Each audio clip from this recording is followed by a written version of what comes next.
فرمایا ربنا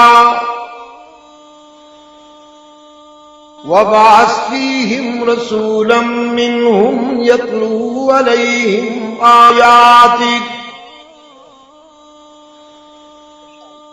قرآن پس منظر بیان کرتے ہوئے بتاتا ہے وَإِذْ يَرْفَعُ إِبْرَاهِيمُ الْقَوَاعِدَ مِنَ الْبَيْتِ وَإِسْمَاعِيلُ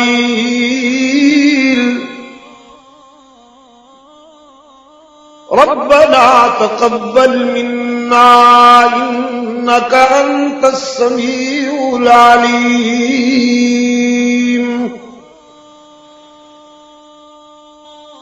رَبَّنَا وَاجْعَلْنَا مُسْلِمَيْنِ لَكَ وَمِنْ ذُرِّيَّتِنَا أُمَّةً مُسْلِمَةً لَكَ وَأَرِنَا مَنَاسِكَنَا وَتُبْ عَلَيْنَا إِنَّكَ أَنْتَ التَّوَّابُ الرَّحِيمُ.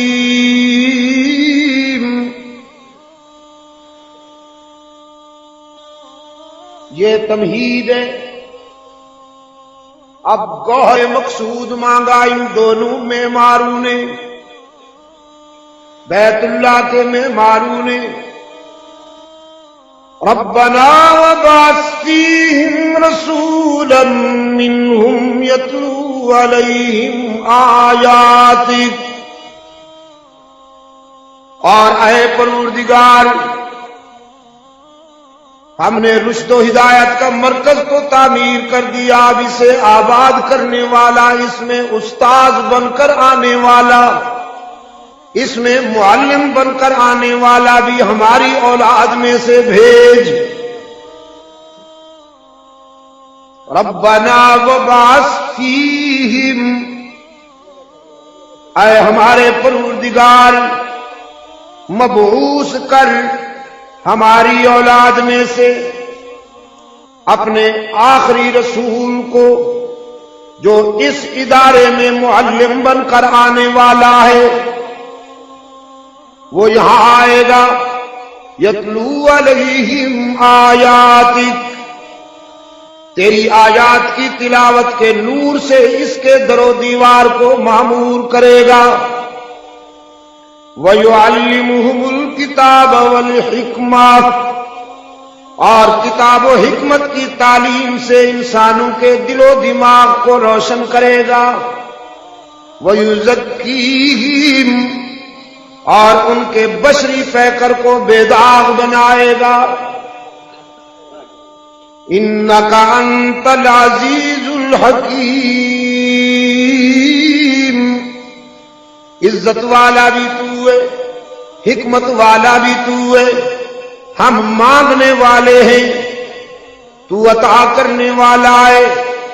ہم مانگ سکتے ہیں، منوا نہیں سکتے، کہ تجھے کوئی مجبور نہیں کر سکتا، تو مختار کل ہے.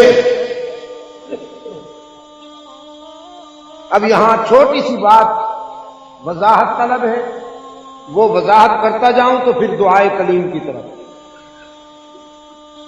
خلیل و اسماعیل کی دعا قبول ہوئی کہ نہ ہوئی؟ حق تعالی نے ابراہیم و اسماعیل علیہ السلام کی دعا کو شرف قبولیت سے نوازا نا. حق تعالی نے دوسرے مقام پہ فرمایا هو الذی بعث فی الامیین رسولا منہم. یہ منہم خاص توجہ چاہیے منہم کے لیے، کیونکہ اجمی فنکاروں کا اسی پہ حملہ ہے. اجمی فنکاروں کا جبے کی آڑ میں زلفوں کی آڑ، لمبی لمبی زلفوں کی آڑ میں اجمی فنکاروں کا منہم پہ حملہ ہے نا. تو یہ خاص توجہ چاہیے اس کے لیے. والذی بعث فی الامیین رسولا منہم یتلو علیہم آیاتہ،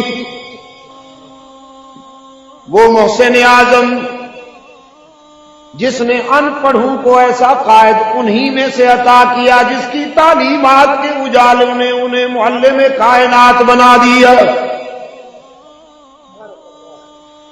کس میں سے؟ انسانی برادری میں سے آیا وہ معلم یا نوری برادری میں سے؟ سوچ کر. اسماعیل ابراہیم و اسماعیل علیہ السلام نے بھی یہی التجا کی کہ وہ ہماری اولاد میں سے آئے، نہ ناریوں میں سے، نہ ہماری اولاد میں سے. حق تعالی نے فرمایا هو الذی بعث فی الامیین رسولا منہم، ہم نے امیین کو معلم عطا کیا انہی میں سے، نہ ناریوں میں سے، نہ تین ہے نا، تین ہیں، خاکی، نوری، ناری. خاکی، نوری، ناری تین ہے نا. انسان، فرشتے، جن. کوئی ناریوں میں سے نبی نہیں آیا، کوئی نوریوں میں سے نبی. نوری تو نبیوں کے در کے خادم ہیں. نوریوں میں جو سینئر طبقہ ہے وہ نبی کی امت کی بخشش کے لیے دعا میں مصروف رہتا ہے. وہ نبی کی امت کی خدمت کے لیے مامور ہے. نہ کوئی ناریوں میں نبی آئے، نہ کوئی نوریوں میں نبی آئے. از آدم تا رحمت عالم تمام انبیاء اور رسل کس مخلوق میں سے آئے؟ خاکی مخلوق میں سے آئے نا، انسانی برادری سے آئے انسانی برادری سے. لیکن پھر انہی کے جوتوں کی ٹھوکروں سے اجالوں کا سیلاب آئے. ان کے پائے اقدس سے جو ذرے مس کر گئے، ان ذروں کی تابانی کا مقابلہ آسمان کے ستارے بھی نہ کر سکے. وہ روشنی کا معیار بنے لیکن تھے خاکی. سرکار دو عالم صلی اللہ علیہ وسلم بھی انسان، حضرت آدم بھی انسان، حضرت ابراہیم بھی انسان، حضرت اسماعیل بھی انسان. تمام انبیاء اور رسل، ہمارے آقا و مولا بھی انسان. اب فنکار کہتا ہے نہیں، فنکار کہتا ہے نہیں، لباس بشر کا تھا، تھے اصل میں نوری. لباس بشر کا تھا، اصل میں تھے نوری. نور سینئر ہے یا بشر سینئر ہے؟ سوچ کر جواب دینا. نور سینئر ہے یا بشر سینئر ہے؟ تو اگر کوئی پیغمبر کو بشر سے نور کی طرف لے جاتا ہے تو وہ سینئر کو جونیئر کی طرف لے جاتا ہے یا جونیئر کو سینئر کی طرف لے جاتا ہے؟ تو سینیارٹی ڈاؤن کرتا ہے نا، سینیارٹی ڈاؤن کرتا ہے نا. اب سنیے، اگر کوئی فرشتہ مقام بشر کو پہنچے تو اس کی عزت بڑھ جائے گی، لیکن اگر کوئی انسان کامل فرشتوں کے مقام کو پہنچے تو اس کا مقام گھٹ جائے گا. اگر کوئی فرشتہ مقام بشر کو پالے تو اس کا مقام بڑھ جائے گا، لیکن اگر کوئی انسان کامل کسی فرشتے کے مقام پہ پہنچ جائے تو اس کا مقام گھٹ جائے گا. اس کا مطلب یہ ہوا کہ انسان سینئر ہے اور فرشتہ جونیئر ہے. لیکن انسان کی بات کر رہا ہوں، انسان کی بات کر رہا ہوں، قوم کے نذرانوں پہ پلے ہوئے ملا کی بات نہیں کر رہا ہوں. یہ جو 40واں ساتہ جمعراتہ کھا کے اور 11ویں کا مال ہضم کر کے جو ڈبل ڈیکر بن گیا ہے، میں اس کی بات نہیں کر رہا،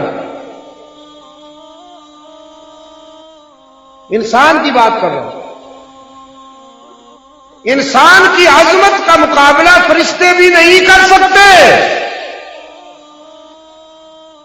اور جس نے انسان کی عظمت کو نہیں مانا وہ راندہ درگاہ ہو گئے۔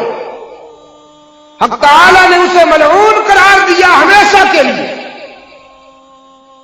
میرے عزیز دوستو، یہ دو بازو، ایک سر، دو آنکھیں، دو ٹانگوں والوں کو تو انسان نہیں کہتے۔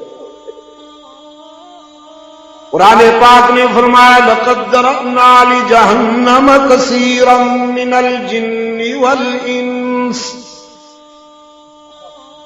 ہم نے جہنم کے لیے کچھ مٹیریل تیار کیا ہے۔ جہنم کا مٹیریل، لہم قلوب لا یفقہون بہا ولہم آذان لا يسمعون بها ولهم أعين لا يبصرون بها أولئك كالأنعام بل هم أضل أولئك هم الغافلون۔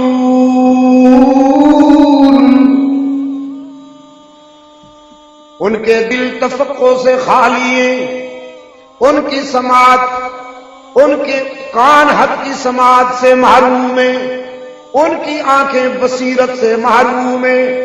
وہ دیکھنے میں تو انسان ہے، ڈھانچہ تو انسانی ہے، لیکن در حقیقت وہ جانوروں سے بھی بدتر ہے۔ کل انعام کہا قرآن نے، لیکن غصہ ٹھنڈا نہیں ہوا، بل ہم اضل۔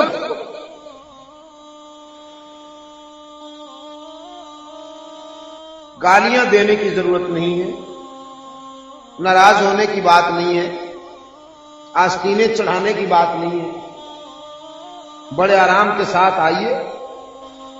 میں دعوے سے کہتا ہوں، جو پیغمبر کو انسان نہیں مانتا وہ دائرہ اسلام سے خارج ہو جاتا ہے۔ علماء سے پوچھیں، وہ جو پیغمبر کو انسان نہیں مانتا وہ دائرہ اسلام سے خارج ہو جاتا ہے، اس لیے کہ پیغمبر کی انسانیت کا انکار کرنا نبوت کا انکار کرنا ہے۔ نبوت کا نگینہ اللہ نے بشریت کی انگشتری میں سجایا ہے، تو جو انگشتری کا انکار کرتا ہے اس کا مطلب یہ ہے کہ وہ نگینے کا ظرف ختم کرتا ہے۔ پیغمبر ہوتا انسان ہے، لیکن اس کی بشریت و انسانیت بے عیب اور بے داغ ہوتی ہے۔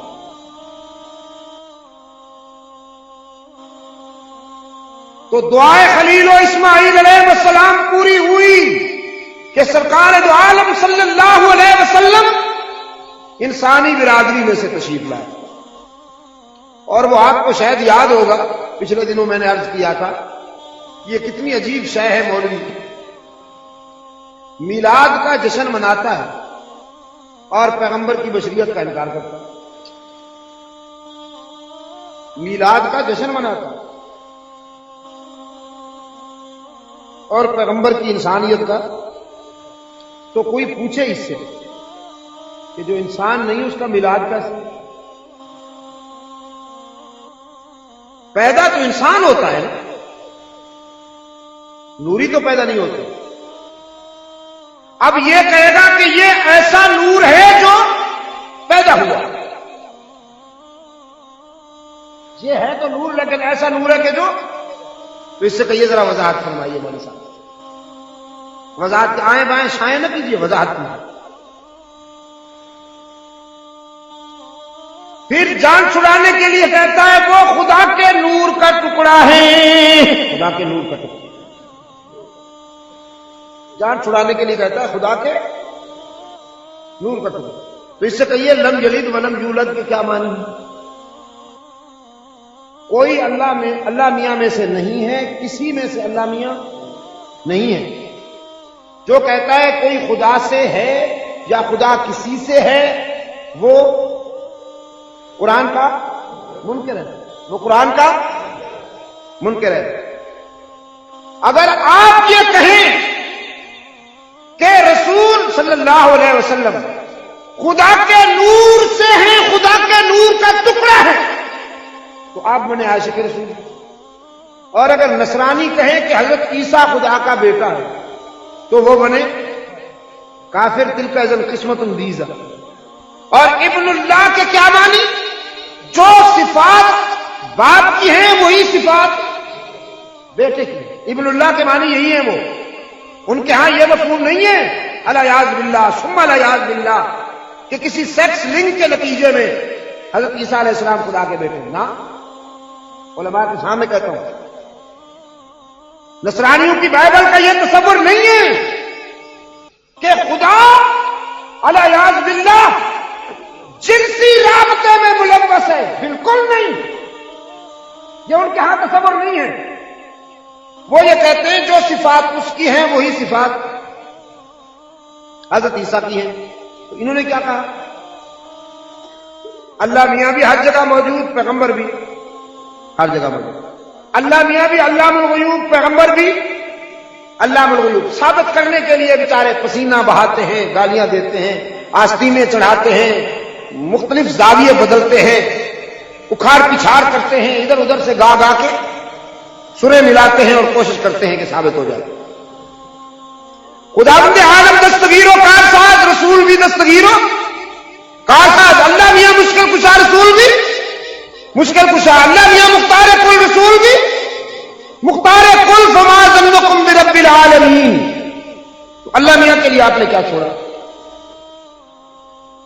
بیٹے مانگنے کے لیے بزرگوں کی قبروں پہ جاتے ہو، بیٹے مانگنے کے لیے بزرگوں کی قبروں پہ جاتے ہو۔ کسی کو بیماری ہو تو وہ چادر لے جاتا ہے بزرگوں کی قبر پر۔ تو خداوند عالم کا کیا مقام ہے؟ اگر یہ بس اس کے پلڑے میں وحدت کے سوا کیا ہے؟ وحدت ہی وحدت، وحدت ہی وحدت، وحدت ہی وحدت، وحدت ہی وحدت۔ وہ ایک ہے گویا لگا رہتا ہے، وہ وہاں لگا رہتا ہے، کچھ یہاں لگا رہتا ہے، وہ ریڈیو کے اسٹیشن پر اور کچھ ادھر لگا رہتا ہے۔ وہ تو وحدت کے سوا اس کے پلڑے میں ہے ہی کیا؟ ہم تو جو کچھ چاہیں گے یہاں سے لے لیں گے۔ میرے عزیز دوستو، پیغمبر انسان ہوتا ہے لیکن سچا اور کھرا انسان ہوتا ہے۔